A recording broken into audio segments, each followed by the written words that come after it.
You ask Tiger to solve. This deals with linear equations with one unknown. The final result is u equals negative 37/16. Let's solve it step by step. Simplify the expression. Expand the parentheses. Multiply the coefficients.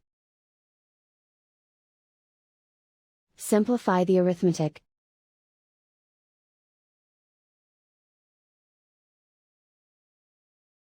Group all constants on the right side of the equation. Add 37 to both sides. Simplify the arithmetic.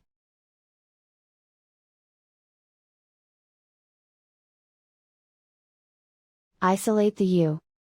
Divide both sides by negative 16. Cancel out the negatives. Simplify the fraction.